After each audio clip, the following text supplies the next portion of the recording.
Hi all of you. This is Amar Raja Naresh, faculty in biology from Srikakulam. ఈరోజు మనం ఏ ఎగ్జామినేషన్స్లోనైనా ఒక మార్కును తెచ్చిపెట్టే విటమిన్లు అనే టాపిక్ గురించి డిస్కస్ చేద్దాం. విటమిన్లు డిస్కస్ చేసే ముందు చిన్న అంశం, జరగబోయే ఎన్టీపీసీ ఎగ్జామినేషన్స్లో బయాలజీ నుండి సుమారు 7 నుంచి 10 బిట్స్ రావడం జరుగుతుంది. 7 నుండి 10 బిట్స్ రావడం జరుగుతుంది. మరి 2016 అదేవిధంగా ప్రీవియస్ పేపర్లు తీసుకుంటే కొన్ని ఎగ్జామినేషన్లో కొన్ని ఎగ్జాంపుల్ బిట్స్ ఇచ్చాడు. ఆ బిట్స్ ఒకసారి మనం మామూలుగా డిస్కస్ చేద్దాం ఒక 2 నిమిషాలు. ఒక సెషన్ ఒక పేపర్లో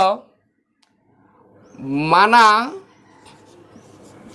జీర్ణ వ్యవస్థలో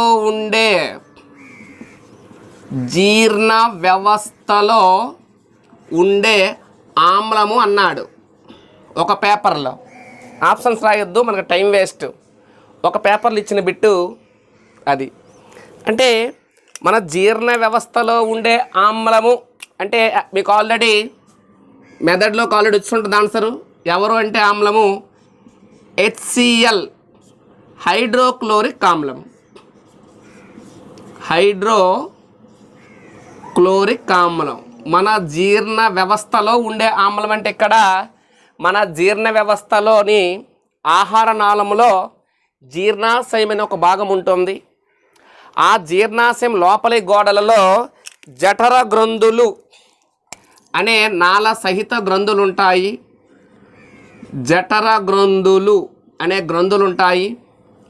ఈ జఠర గ్రంథుల నుంచి ఒక రకమైన జీర్ణరసం వస్తుంది.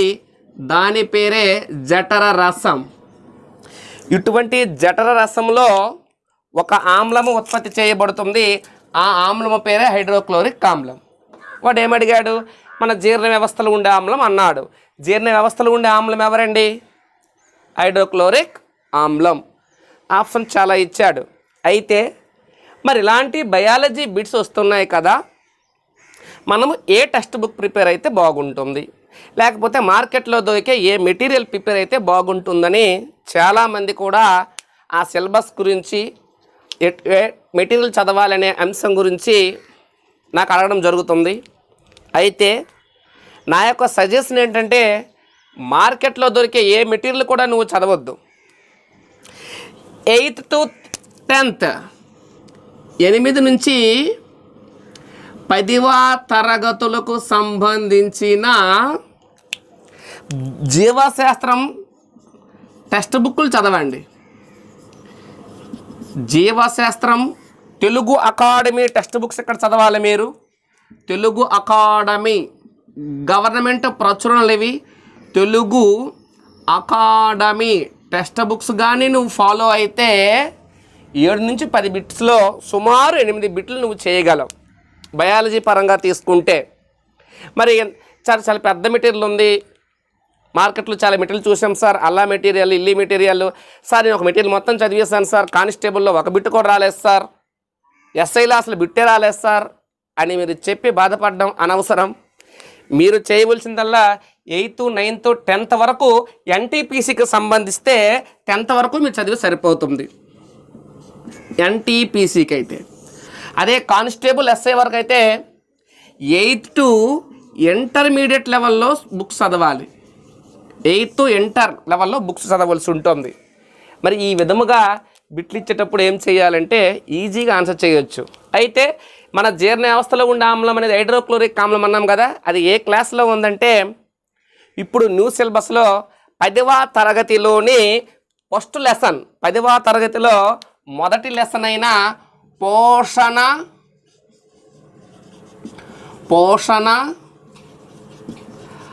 ఆహార సరఫరా వ్యవస్థ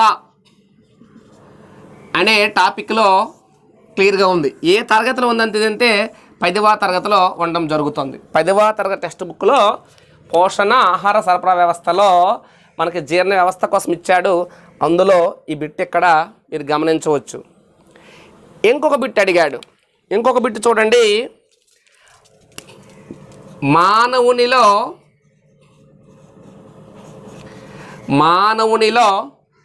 విసర్జక భాగం కానిది అని అడిగాడు.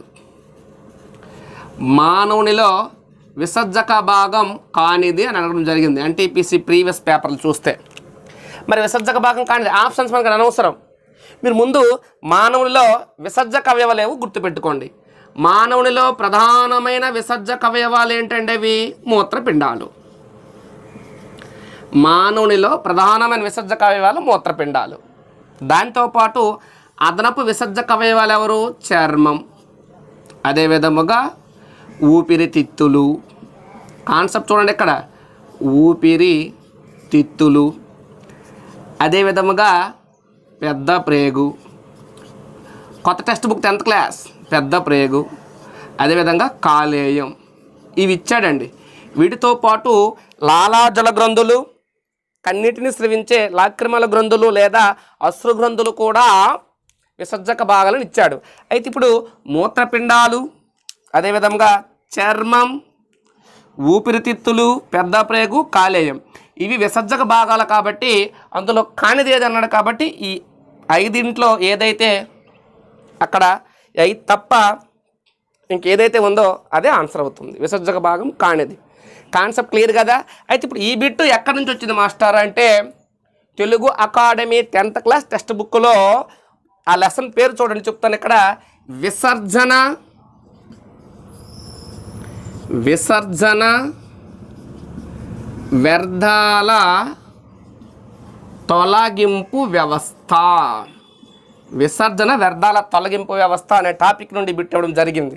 అంటే ఇక్కడ విటమిన్ల రెడ్డింగ్ పెట్టి ఇవేటి చెప్తున్నారు అని మీకు సందేహం రావచ్చు.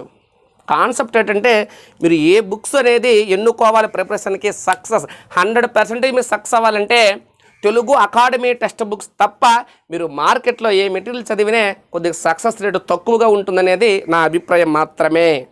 కాన్సెప్ట్ ఇప్పుడు మీకు కొంత అవగాహన వచ్చి ఉంటుంది.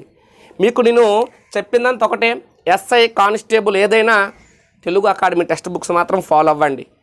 ఇంకొక విషయం ఏంటంటే ఏదైనా ఒక మెటీరియల్ రాసేటప్పుడు అందులో అంశాలు ఎక్కడి నుంచి తీసుకొస్తారు, ఏ మాస్టర్ అయినా ఈ అకాడమీ టెక్స్ట్ బుక్ నుండి తీసుకొస్తారు. కాన్సెప్ట్ అది క్లియర్ కదండి? ఓకే, ఇప్పుడు మనం లెసన్లోకి వెళ్దాం. విటమిన్లు కరెక్ట్గా అబ్జర్వ్ చేయండి, చాలా ఇంపార్టెంట్ లెసన్స్. విటమిన్స్ అనేవి మనలో వ్యాధి నిరోధక శక్తిని కలిగిస్తాయి. మనకి ఆరోగ్యాన్ని ఇచ్చే పదార్థాలనే విటమిన్లు అనొచ్చు. మనకి ఆరోగ్యాన్ని ఇచ్చే ఒక రకమైన సూక్ష్మ పోషకాలు విటమిన్లు. మరి ఇటువంటి విటమిన్లు గురించి అధ్యయనం అనేది ఎప్పుడు ప్రారంభమైందంటే 18వ శతాబ్దంలోనే ప్రారంభమైంది. విటమిన్ల గురించి అధ్యయనం 18వ శతాబ్దంలోనే ప్రారంభమైంది. ఆ 18వ శతాబ్దంలోనే చాలామంది శాస్త్రవేత్తలు విటమిన్ల గురించి రకరకాల ప్రయోగాలు జరిపారు. అందులో ఒక ముఖ్యమైన సైంటిస్ట్ ఇక్కడ చెప్తాను చూడండి, ఎవరంటే అతను లూనిన్. మనకి ఈ బిట్టు అడగడు కానీ విటమిన్ల గురించి మొట్టమొదటిగా చెప్పింది ఎవరంటే లూనిన్ అనే మనం నేర్చుకోవాలి. మరి ఇటువంటి విటమిన్లను కనుగొనే ప్రయత్నంలో 1912వ సంవత్సరంలో సర్ హెచ్జి ఆఫ్కిన్స్ అనే ఒక శాస్త్రవేత్త ఒక ఆహార పదార్థంపై ప్రయోగాలు జరిపాడు. ఆ ఆహార పదార్థం పేరు ఏంటంటే పాలు. కరెక్ట్గా చూడండి, ఆహార పదార్థం పేరు పాలు. పాలలో ప్రయోగాలు జరుపుతూ పాలులో ఏదో పెరుగుదలకు కారణమైన ఒక పదార్థాన్ని చూస్తాడు హెచ్ ఆఫ్కిన్స్. ఆ పెరుగుదల పదార్థం అంట పిండి పదార్థము కాదు, ప్రోటీను కాదు, క్రొవ్వులు కాదు, మరి 3 కాదు కదా. మరి పాలలో పెరుగుదలకు కావలసిన ఒక అదనపు సహాయం చేసే కారకం ఉంది, దానికే ఏమని పేరు పెడతాడు అంటే అక్కడ అదనపు కారకం లేదా సహాయక కారకం అని పేరు పెడతాడు. అదనపు కారకం లేదా సహాయ కారకం అని విటమిన్లకు పేరు పెట్టిన శాస్త్రవేత్త ఎవరు ఇక్కడ అంటే sir HG Hopkins. Very very important. ఒక్కసారి బోర్డుని అబ్జర్వ్ చేయండి. విటమిన్ల యొక్క పుట్టు పూర్వత్రాలు ఏ శతాబ్దంలో ప్రారంభమైంది? 18వ శతాబ్దం. 1912లో విటమిన్లకు అదనపు కారకం లేదా సహాయ కారకం అని ఎవరు పేరు పెట్టారంటే హాప్కిన్స్. హాప్కిన్స్ ప్రయోగాల కొరకు ఏ పదార్థాన్ని ఎన్నుకున్నాడంటే పాలు. మరి ఇటువంటి విటమిన్లకు నామకరణము చేసింది ఎవరు అంటే కాసిమర్ ఫంక్. కరెక్ట్ చూడండి, కాసిమర్ ఫంక్. విటమిన్లు అని నామకరణం చేసిన శాస్త్రవేత్త ఎవరంటే కాసిమర్ ఫంక్. కాసిమర్ ఫంక్ ఏం చేస్తాడంటే ఈ విటమిన్లలో వైటల్ ఎమినో సమూహం ఉండడం వల్ల వీటికి ఏమని పేరు పెట్టడం జరుగుతుందంటే మొట్టమొదటిగా విటమిన్లకు వైటమిన్ అని పేరు పెడతారు. వైటమిన్ అని పేరు పెట్టడం జరుగుతుంది. అంతే చూడండి, VITAMINE వైటమైన్ లేదా వైటమిన్ అని పేరు పెడతాడు. తర్వాత ఏం చేస్తాడంటే ఈ చివరి అక్షరమైన ఈ తీసేసి ఈ విటమిన్లకే ఏమని పేరు పెట్టడం జరుగుతుందంటే విటమిన్ అని నామకరణం చేయడం జరుగుతుంది. విటమిన్ బిట్లు చూసుకోండి. విటమిన్లను మొట్టమొదటిగా కనుగొన్నది ఎవరంటే విటమిన్ల గురించి లూనిన్. విటమిన్లకు అదనపు కారకం సహాయ కారకం అని పేరు పెట్టింది ఎవరంటే హాప్కిన్స్. విటమిన్లకు విటమిన్ నామకరణం చేసింది ఎవరంటే కాసిమర్ ఫంక్. మరి విటమిన్లలో ఎక్కువ విటమిన్లు కనుగొన్న శాస్త్రవేత్త ఎవరంటే కాసిమర్ ఫంక్. కాబట్టి కాసిమర్ ఫంక్ అని ఇక్కడ విటమిన్ల పితామహుడు అని పిలవడం జరుగుతుంది. విటమిన్ల పితామహుడు ఎవరు అంటే కాసిమర్ ఫంక్. విటమిన్ల పితామహుడు కాసిమర్ ఫంక్. కరెక్ట్గా అబ్జర్వ్ చేయాలి ఇక్కడ లెసన్స్ మీరు. మరి ఇటువంటి విటమిన్లు అనేవి సూక్ష్మ పోషకాలట. విటమిన్లు అనేవి ఇక్కడ సూక్ష్మ పోషకాలు.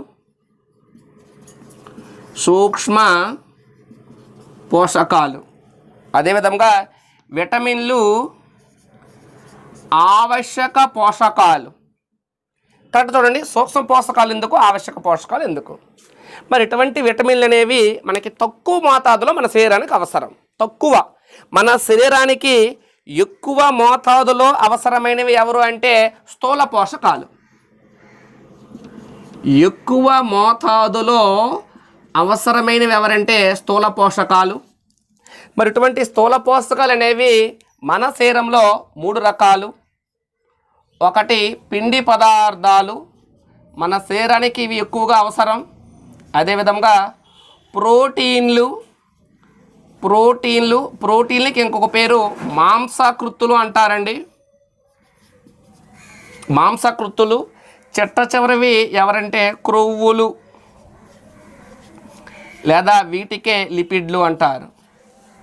ఈ 3 ఎక్కువ పరిమాణం అవసరం కాబట్టి వీటికి స్థూల పోషకాలని పిలవడం జరిగింది. మరి విటమిన్లు తక్కువ మోతాదులో అవసరం కాబట్టి వీటికి సూక్ష్మ పోషకాలని పిలవడం జరిగింది. విటమిన్లతో పాటు సూక్ష్మ పోషకాలుగా పిలువబడేవి ఏంటంటే ఖనిజ లవణాలు. కాన్సెప్ట్ అది, ఖనిజ లవణాలు. అయితే ఆవశ్యక పోషకాలు అన్నాం విటమిన్లను. ఎందుకంటే మన శరీరంలో విటమిన్లు సంశ్లేషణ చేయబడవు. మన శరీరంలో కొన్ని రకాల విటమిన్లే సంశ్లేషణ చేయబడతాయి, మిగతాయి మనం ఆహార పదార్థాల ద్వారా తీసుకోవలసి వస్తుంది. ఆహార పదార్థాల ద్వారా మనకు లభిస్తాయి కాబట్టి విటమిన్లు మనకి అవసరం కాబట్టి విటమిన్లను ఆవశ్యక పోషకాలు అని పిలవడం జరుగుతుంది. అయితే మరి ఇటువంటి విటమిన్లు మన శరీరంలో ఎటువంటి పనులు చేస్తాయి అంటే ఒకటి, కరెక్ట్ చూడండి, ఎంజైములను ప్రేరేపిస్తాయి. ఎంజైముల ప్రేరణ. కొన్ని రకాల జీవక్రియలకు అవసరమైన ఎంజైములను ప్రేరేపించి సహ ఎంజైములుగా పనిచేస్తాయి విటమిన్లు. ఇంపార్టెంట్. నెక్స్ట్ పాయింట్ ఏంటంటే ఇక్కడ కొన్ని జీవక్రియలకు అవసరం. జీవక్రియలు నిర్వహణ. కొన్ని రకాల జీవక్రియలను కూడా నిర్వహించడానికి కో ఎంజైమ్లుగా పనిచేస్తాయి. అదేవిధంగా ప్రతిరక్షకాల తయారీకి అవసరం. యాంటీబాడీస్. ప్రతిరక్షకాల తయారీకి ఈ విటమిన్లు అనేవి అవసరమవుతాయి. కాన్సెప్ట్ అది. ఎంజైమ్లు ప్రేరేపిస్తాయి, కొన్ని జీవక్రియ నిర్వహణకు ఉపయోగపడతాయి, ప్రతిరక్షకాల తయారీకి కూడా విటమిన్లు అనేవి అవసరమవుతాయి. మరి ఇటువంటి విటమిన్లు అనేవి అన్నీ ఒకే రకమైన రస నిర్మాణం కలిగి ఉన్నాయా? అన్నీ ఒక రకమైన విధి నిర్వహిస్తాయా? అనే దాని ఆధారంగా విటమిన్లను 2 రకాలుగా వర్గీకరించడం జరిగింది. అవి నీటిలో కరిగే విటమిన్లు, క్రొవ్వులో కరిగే విటమిన్లు. డిస్కస్ చేద్దాం. ఒకసారి చూడండి. మరి ఇటువంటి విటమిన్లు గురించి అధ్యయనాన్ని ఏమని పిలుస్తామంటే విటమినాలజీ.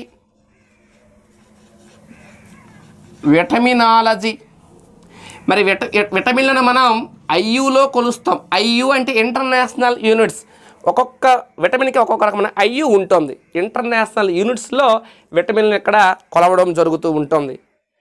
మరి ఇటువంటి విటమిన్లను వర్గీకరించింది మెక్కల్లమ్. ఒక క్రికెటర్ నేమ్ ఇది, కానీ క్రికెటర్ కాదు. మెక్కల్లమ్. ఇక్కడ చూడండి, విటమిన్లు వర్గీకరణ. కరెక్ట్గా అబ్జర్వ్ చేయండి. విటమిన్లు వర్గీకరణ అబ్జర్వ్ చేయండి. ఇప్పుడు విటమిన్లు వర్గీకరణ. మరి విటమిన్లను వర్గీకరించిన శాస్త్రవేత్త ఎవరు అంటే మెక్కల్లమ్. మెక్కల్లమ్ అనే ఒక శాస్త్రవేత్త విటమిన్లను వర్గీకరిస్తాడు. మరి ఇటువంటి విటమిన్లను ఎన్ని రకాలుగా ఇక్కడ వర్గీకరించడం జరిగిందంటే 2 రకాలు. ఒకటి నీటిలో కరిగే విటమిన్లు, నీటిలో కరిగేవి. 2 క్రొవ్వులలో కరిగేవి.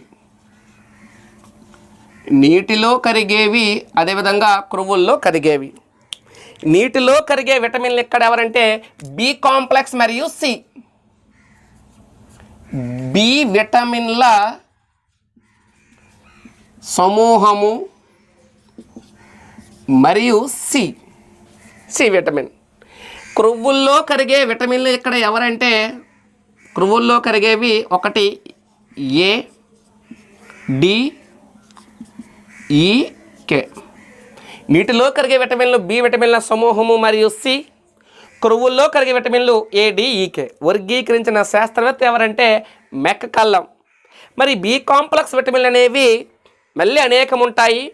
ఈ బి కాంప్లెక్స్ విటమిన్లు తీసుకుంటే మనం కరెక్ట్గా అబ్జర్వ్ చేయండి. ఒకటి B1, 2 B2, 3 వచ్చేసి B3, B5, అదేవిధంగా B7, B5 తర్వాత B6, తర్వాత B7, తర్వాత B9. కొన్ని టెక్స్ట్ బుక్కుల్లో B12, B11 అని కూడా ఇచ్చున్నాడు. అదేవిధంగా B12. ఇవి నీటిలో కరిగే విటమిన్లు. చూడండి, B1, B2, B3, B5, B6, B7, B9 లేదా B11, B12. దాంతోపాటు సి అంటే బి కాంప్లెక్స్ విటమిన్ల సమూహం ఇది. దాంతోపాటు సి నీటిలో కరిగే విటమిన్లు. ఇప్పుడు అన్ని విటమిన్లలో మొట్టమొదటిగా కనుగొనబడే విటమిన్ ఎవరంటే సి. మొట్టమొదటిగా కనుగొనే విటమిన్ సి. మొట్టమొదటిగా రసాయన నిర్మాణం తెలిసిన విటమిన్ ఎవరంటే B1. రసాయన నిర్మాణం తెలిసిన విటమిన్ B1. మొట్టమొదటిగా కనుగొనబడిన విటమిన్ ఎవరంటే సి. అయితే ఇప్పుడు ఈ ప్రతి విటమిన్కి ఒక రసాయన నామం ఉంటుంది. కెమికల్ నేమ్ రసాయన నామం ఉంటుంది. అదేవిధంగా సాధారణ నామం కూడా ఉండడం జరుగుతుంది. ఇప్పుడు ఈ రసాయన నామాలకి చిన్న కోడ్ను తయారు చేశాను. దాన్ని బట్టి మన రసాయన నామాలని నేర్చుకుందాం. ఫస్ట్ బి కాంప్లెక్స్ విటమిన్ల కోడ్ చూడండి ఒక్కసారి. ఇక్కడ చెట్టు చివరిగా సి రాద్దాం. బి కాంప్లెక్స్ విటమిన్ల కోడ్ ఒకసారి చూసుకోండి. ధరణి, పాప, పైన, బాబు, ఫోటో, సైజు ఎలా ఉంది. వన్స్ మోర్, మళ్ళీ ఒక్కసారి చూడండి. ధరణి, పాప, పైన, బాబు, ఫోటో, సైజు ఎలా ఉంది.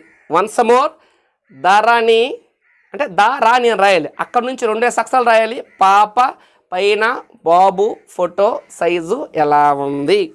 క్లియర్ కదా. ఇక్కడ ఒకసారి అబ్జర్వ్ చేయండి. ఈ 2 అక్షరం అనేది మనకి వేనికి పనికిరావు కోడ్లో, గుర్తుపెట్టుకోండి ఇలా తర్వాత. ఇప్పుడు సింపుల్గా చూడండి, రాస్తాను సింపుల్గా, చాలా ఈజీగా ఉంటుంది. థయామిన్ లేదా డయామిన్ అంటాడు టెక్స్ట్ బుక్లో. థయామిన్, రైబోఫ్లేవిన్,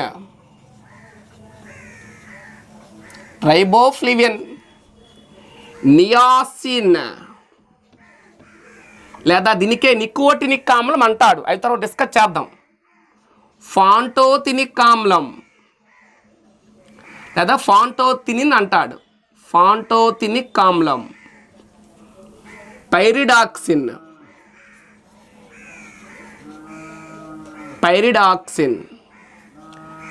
బయోటిన్, సింపుల్ చూడండి. ఫోలిక్ ఆమ్లము, ఇక్కడ చూడండి. సై ఇక్కడ ఉంది. సై ఇటు రాస్తాను. సై అంటే ఇక్కడ సైనకోబాలమిన్,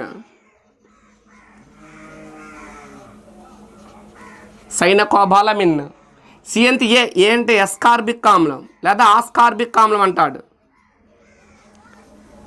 ఎస్కార్బిక్ ఆమ్లం. ఒక్కసారి అబ్జర్వ్ చేయండి ఇక్కడ మీరు ఒక్కసారి. బి కాంప్లెక్స్ విటమిన్ యొక్క కోడు ధరణి పాప పైన బాబు ఫోటో సైజు ఎలా ఉంది. వన్స్ మోర్, ధరణి పాప పైన బాబు ఫోటో సైజు ఎలా ఉంది. ఇక్కడ ధరణిలో దా అంటే థయామిన్, రా అంటే రైబోఫ్లేవిన్, ని అంటే నియాసిన్, పా అంటే ఫాంటోథినిక్ ఆమ్లం, పై అంటే పైరిడాక్సిన్, బా అంటే బయోటిన్, ఫో అంటే ఫోలిక్ ఆమ్లం, సై అంటే సైనకోబాలమిన్, ఏ అంటే ఎస్కార్బిక్ ఆమ్లం. వాడు ఇచ్చేటప్పుడు బిట్ ఎలా అడుగుతాడంటే, ఫర్ ఎగ్జాంపుల్ ఇక్కడ చూడండి, సింపుల్ రాస్తాను ఇక్కడ నేను. B6 విటమిన్ యొక్క రసాయన నామం అని అడిగాడు. ఆప్షన్ ఇచ్చేటప్పుడు వీటి రసాయన నామాలు ఆప్షన్లో ఇస్తాడు. ఇంకేమేవాడు. ఫర్ ఎగ్జాంపుల్ ఆప్షన్ అనేవి ఆప్షన్ 1 థయామిన్ అని ఇచ్చాడు అనుకోండి, ఆప్షన్ 2 రైబోఫ్లేవిన్ అని ఇచ్చాడు అనుకోండి, ఆప్షన్ 3 సైనకోబాలమిన్ అన్నాడు అనుకోండి, ఆప్షన్ 4 పైరిడాక్సిన్ అన్నాడు అనుకోండి. మనకు ఆల్రెడీ విటమిన్ల కోడ్ తెలుసు. సింపుల్ చూడండి. B1, B2, B3, B5, B6, B7, B9, B12 అని గుర్తుపెట్టుకోవాలి.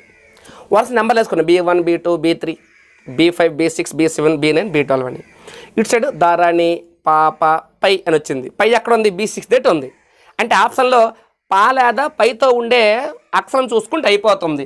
B6 దగ్గరికి ఇక్కడ పై వచ్చింది కాబట్టి చూడండి, B6 పైన. అప్పుడు ఏం పెట్టేస్తాం? పైరిడాక్సిన్ ఆన్సర్ అవుతుంది. ఆ విధంగా కొండ గుర్తుల కోసం ఇది ఓన్లీ కొంతమంది ఆర్ట్స్ పిల్లలకి కష్టం అనుకునే వాళ్ళకి ఈ కోడ్ అవసరం. లేదు సార్ నాకు తెలుసు అంటే నో ప్రాబ్లం. ఇవి నీటిలో కరిగే విటమిన్ల కోడ్.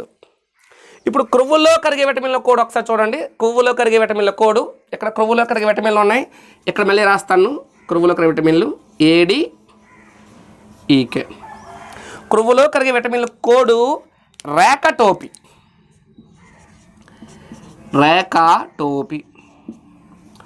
ఒత్తుకా రాయకూడదండి. రేకటోపి కోడ్ ఇది. ఇక్కడ రెటినాల్. ఏ విటమిన్ యొక్క రసాయనం ఏంటంటే ఇక్కడ రెటినాల్.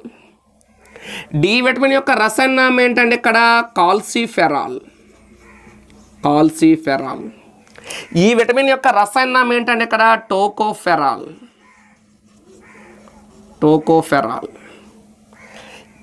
కే విటమిన్ యొక్క రసాయనం ఏంటండి? ఫిల్లోక్వినోన్ లేదా నాఫ్తోక్వినోన్ అని కూడా అంటాడు కొన్ని టెక్స్ట్ బుక్లో. ఫిల్లోక్వినోన్ లేదా నాఫ్తోక్వినోన్. ఇప్పుడు చూసుకోండి. రే అంటే రెటినాల్, కా అంటే కాల్సిఫెరాల్, టో అంటే టోకోఫెరాల్, ఫి అంటే ఫిల్లోక్వినోన్, ADEK. మళ్ళీ బిట్ చూసుకోండి. ఇప్పుడు అడిగాడు బిట్ మీకు సింపుల్గా అడుగుతాడు. బిట్ చూడండి సింపుల్గా. కాల్సిఫెరాల్ అనేది ఏ విటమిన్ యొక్క శాస్త్రీయనామం అన్నాడు.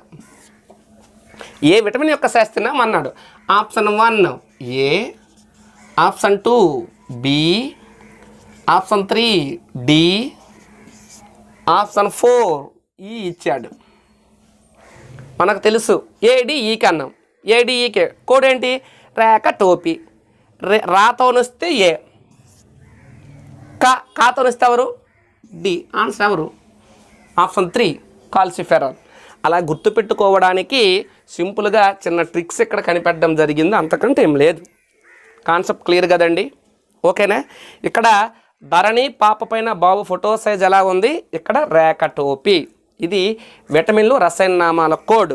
రేఖటోపీ అనే కోడ్ ఆల్రెడీ చాలా దగ్గర యూట్యూబ్లో ఉంది. ధరణి పాప పైన అనేది నేను సృష్టించిన కోడ్, అది కొద్దిగా చూసుకోవచ్చు. ఎందుకు మాట చెప్పానంటే మళ్ళీ మీరు ఈ రేఖటోపీ ఆల్రెడీ ఉందరా మ్యాథ్స్ చెప్పాడు అంటారు, ఎందుకని. కాన్సెప్ట్ క్లియర్ కదా? మీరు ఒకసారి అంతా అబ్జర్వ్ చేసుకుంటే చాలా ఈజీ బిట్ వస్తుంది.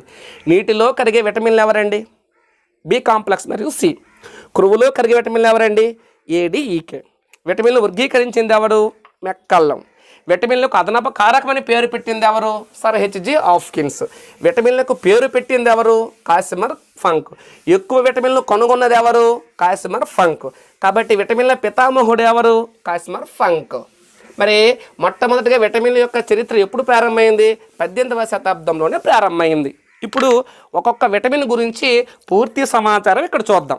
మీరు ముందు గుర్తుపెట్టుకోండి, విటమిన్లు లభించే వనరులు లేదా విటమిన్లు లభించే పదార్థాలు అనేవి మీరు నేర్చవసరం లేదు.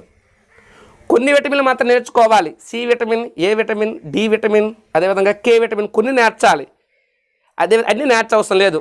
ప్రతి విటమిన్ కూడా మ్యాక్సిమం బి కాంప్లెక్స్ విటమిన్లు అన్నీ కూడా సి బీటాలు తప్ప మిగతావన్నీ పాలు, గుడ్లు, మాంసం, కూరగాయలు, చిలగడ దుంప, మూత్రపిండాలు, నూనె గింజలు, పప్పు ధాన్యం అన్నింటిలో కూడా దొరుకుతాయి. కాబట్టి ఆ వనరులు కాదు మనకి బిట్ ఎక్కడ రావాలి, ఏదైతే హైలైట్ వనరు ఉందో లభించేది అది మాత్రం డిస్కస్ చేద్దాం. ఒక్కసారి చూడండి, ఇక్కడ విటమిన్ పేరు B1 అండి. సింపుల్గా ఈజీగా అర్థమైపోయి చూడండి. ఫస్ట్ ఏం చేస్తామంటే మనం దీనికోసం నేర్చుకునేటప్పుడు దీని రసాయన నామం నేర్చుద్దాం. రసాయన నామం ఇలా నేర్చుకోండి. నెక్స్ట్ ఏం చేస్తామంటే సాధారణ నామం, చాలా సింపుల్గా సాధారణ నామం. తరువాత విధి అంటే ఈ విటమిన్ యొక్క పని. తరువాత దీని లోపం వల్ల వచ్చే వ్యాధి. చివరగా ఏదైనా ప్రత్యేకత కలిగి ఉందా అనేది ఇంపార్టెంట్. అదండి రసాయన నామం, సాధారణ నామం, విధి, వ్యాధి, ప్రత్యేకత. లభించే వనరులు కూడా కొన్ని విటమిన్ల కోసం నేర్చుకుందాం. Very very very important. ఒకసారి చూడండి, B1 విటమిన్ రసాయన నామం తెలుసు మీకు. కోడ్ ప్రకారం ధరణి పాపలో ద అంటే ఏంటి? డయామిన్ లేదా థయామిన్ అంటాడు. రసాయన నామం థయామిన్ కంటస్థ పెట్టాలి. సాధారణ నామం, సాధారణంగా దీనికి నామం ఉంటుంది ఏంటంటే ఒకసారి చూడండి, యాంటీ బెరిబెరి. Anti beriberi. ఇంకొక నామం ఉంది దీనికేని, యాంటీ న్యూరైటిస్. న్యూరైటిస్. ఎందుకు sir anti beriberi, anti neuritis అన్నామంటే ఈ విటమిన్ కానీ లోపిస్తే మనకు బెరిబెరి అనే వ్యాధి కానీ అదేవిధంగా పాలీన్యూరైటిస్ అనే వ్యాధి కానీ వస్తుంది. పాలీన్యూరైటిస్ అనే వ్యాధి రావడం జరుగుతుంది. అయితే ఇప్పుడు బెరిబెరి వ్యాధి రాకుండా ఉండాలంటే ఏ విటమిన్ అవసరం? B1. మరి దీనికి యాంటీగా ఏది పనిచేస్తుంది? B1. కాబట్టి యాంటీ బెరిబెరి విటమిన్ ఎవరంటే B1. యాంటీ న్యూరైటిస్ విటమిన్ ఎవరంటే B1. కాన్సెప్ట్ క్లియర్ కదా? ఈ వ్యాధి లక్షణాలు కూడా చెప్తాను, వెయిట్ చేయండి. ఇప్పుడు నెక్స్ట్ విధి. దీని యొక్క విధి చూద్దాం. B1 విటమిన్ యొక్క విధి మోస్ట్ ఇంపార్టెంట్. ఒకటి పిండి పదార్థాల జీర్ణక్రియ.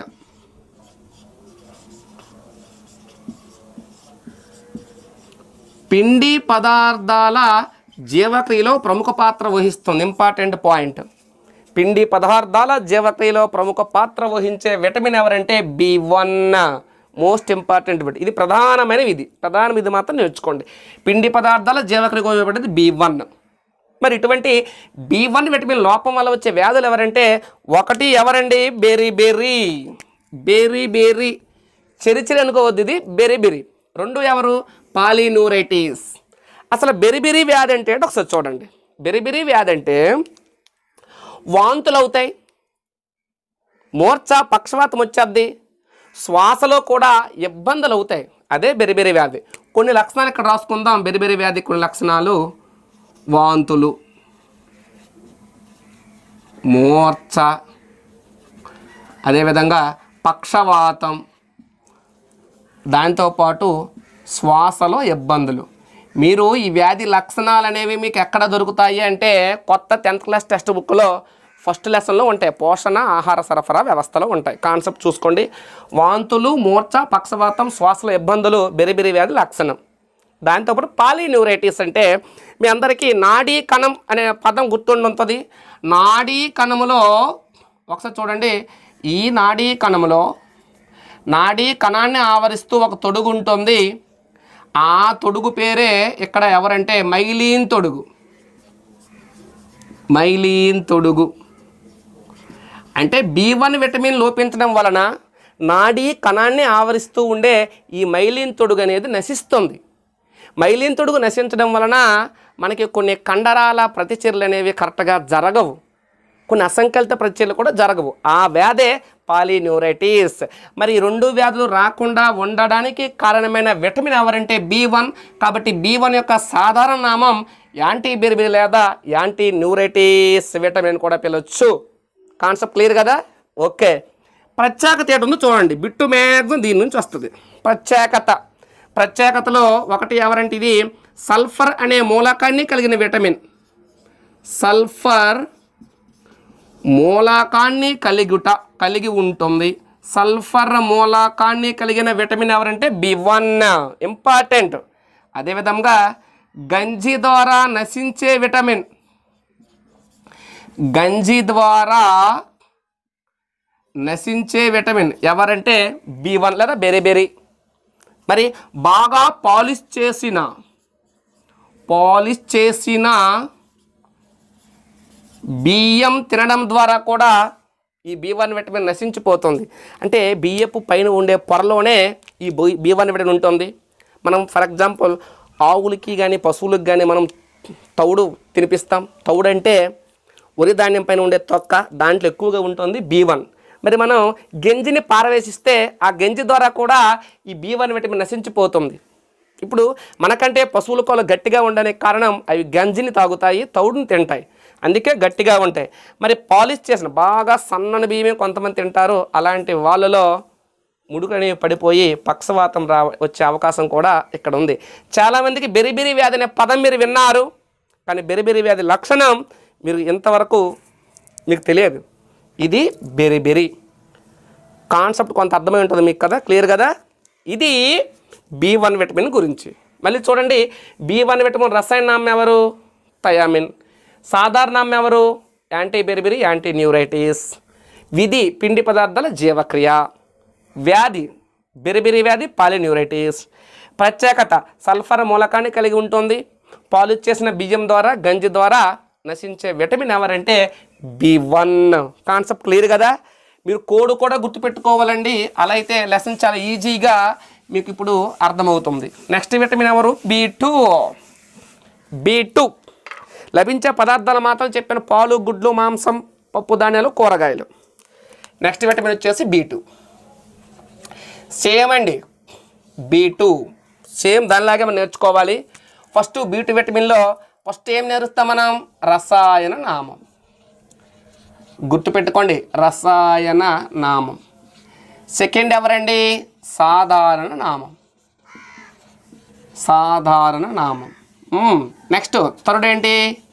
థర్డ్ విధి తరువాత వ్యాధి.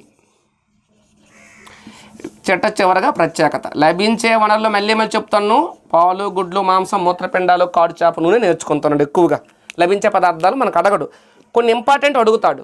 బొప్పాయిలు ఎక్కువగా ఉండే విటమిన్, పుల్లని జాతులు ఎక్కువగా ఉండే విటమిన్ అలా అడుగుతాడు. చూద్దాం ఇవి కూడా. B2 విటమిన్ రసాయన నామం మనకు తెలుసును, దర్రాని కోడ్లో రా, కాబట్టి ఇక్కడ రైబోఫ్లేవిన్.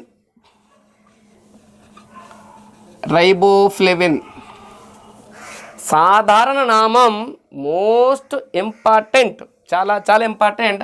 సాధారణ నామం యాంటీగ్లాసైటిస్. దీని యాంటీగ్లాసైటిస్ని రాయిగానే మీకు దీని లోపం వల్ల వచ్చే వ్యాధి అర్థమైపోవాలి, గ్లాసైటిస్. లేదా ఇంకొక పేరు ఉంది యాంటీకీలోసిస్. యాంటీకీలోసిస్.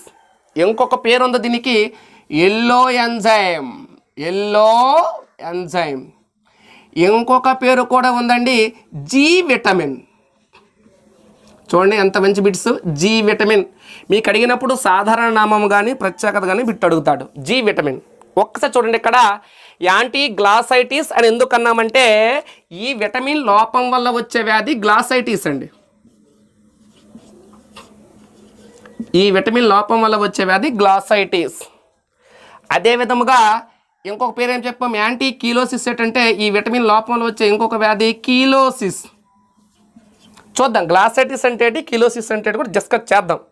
మరి ఎల్లో ఎంజైమ్ ఎందుకన్నాం బీటీ విటమిన్ అంటే ఆవు పాలు లేత పసుపు రంగులో ఉండడానికి కారణం ఈ B2 అనే విటమిన్ పసుపు రంగులో ఉండే ఒక ఎంజైమ్లా పనిచేస్తుంది కాబట్టి ఆవు పాలలో దీన్ని ఎల్లో ఎంజైమ్ అని కూడా పిలవడం జరుగుతుంది. కాన్సెప్ట్ క్లియర్ కదా. ఆవు పాలు లేత పసుపు రంగులో ఉండడానికి కారణమైన విటమిన్ B2 కాబట్టి దీన్ని ఎల్లో ఎంజైమ్ అని పిలవడం జరిగింది. మరి దీని యొక్క రసాయన నిర్మాణం తీసుకుంటే రసాయన నిర్మాణంలో ఇది ఏ ఇంగ్లీష్ పదాన్ని పోలి ఉందంటే జి అనే అక్షరాన్ని పోలి ఉండడం వల్ల దీన్ని జి విటమిన్ అని పిలవడం జరుగుతూ ఉంటుంది. కాన్సెప్ట్ క్లియర్ కదా. ఓకే, మరి దీని యొక్క విధేటంటే కణశ్వాసక్రియ. కణశ్వాసక్రియలో కొన్ని ఎంజైములను ఉత్తేజపరుస్తుంది. అదేవిధంగా ఆక్సీకరణ క్షయీకరణ చర్యలకు కూడా తోడ్పడుతుంది. ఆక్సీకరణ క్షయీకరణ చర్యలకు కూడా తోడ్పడుతుంది. మీకు ఒక్కొక్క మెటీరియల్లో ఈ విధులు ఒక్కొక్కగా మారిచ్చారు చాలామంది సార్స్, కానీ ఈ విధుల గురించి నేను చెప్పాను ఎందుకంటే ఓల్డ్ 10th క్లాస్ బుక్లో విధులు ఉన్నాయి, అది గుర్తుపెట్టుకోండి. ఇప్పుడు న్యూ 10th క్లాస్ బుక్లో ఈ ప్రత్యేకత ఉంది, లక్షణాలు అవన్నీ కలిసి మీకు చెప్పడం జరుగుతూ ఉంది. ఒక 10 టెక్స్ట్ బుక్లు చూసి 10 రకాల మెటీరియల్ చూసి ఈ మెటీరియల్ నేను ఇక్కడ మీకు బోర్డు పైన మీకు వివరిస్తున్నాను, గమనించండి. కణశ్వాసక్రియ ఆక్సీకరణ క్షయీకరణ చర్యలు B2 విటమిన్ యొక్క విధి. వ్యాధి గ్లాసైటిస్ అన్నాం. చూడండి, గ్లాసైటిస్ వ్యాధి లక్షణం నాలుక ఎర్రగా మారుట. నాలుక ఎర్రగా మారుట, నోటి పూత. కీలోసిస్ వ్యాధి లక్షణం నోటి మూలాలు పగులుట.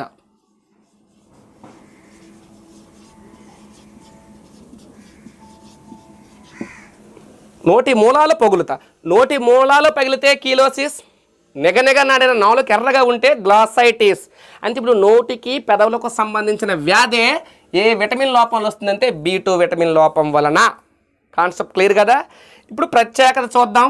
ప్రత్యేకత ఆల్రెడీ ఒక అంశం చెప్పాను నేను, ఆవు పాలు లేత పసుపు రంగులో ఉండడానికి కారణం. ఆవు పాలు లేత పసుపు రంగులో ఉండుటకు కారణమైన విటమిన్.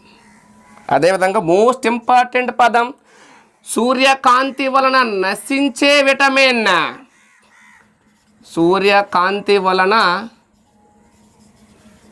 నశించే విటమిన్. చూడండి, ఎక్సలెంట్ పాయింట్లు.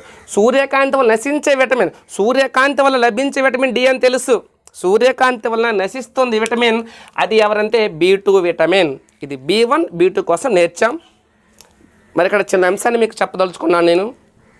టోటల్గా టెక్స్ట్ బుక్ అంశాలు ఇంటర్మీడియట్ లెవెల్ వరకు, అదేవిధంగా అదర్ జనరల్గా తెలిసే కొన్ని అంశాలు కలిపి బయాలజీ సుమారు ఒక 100 వరకు వీడియోస్ నేను యాప్లో ఆల్ కాంపిటేటివ్కి కేవలం 149 రూపాయలకే అందించడం జరుగుతుంది యాప్లో.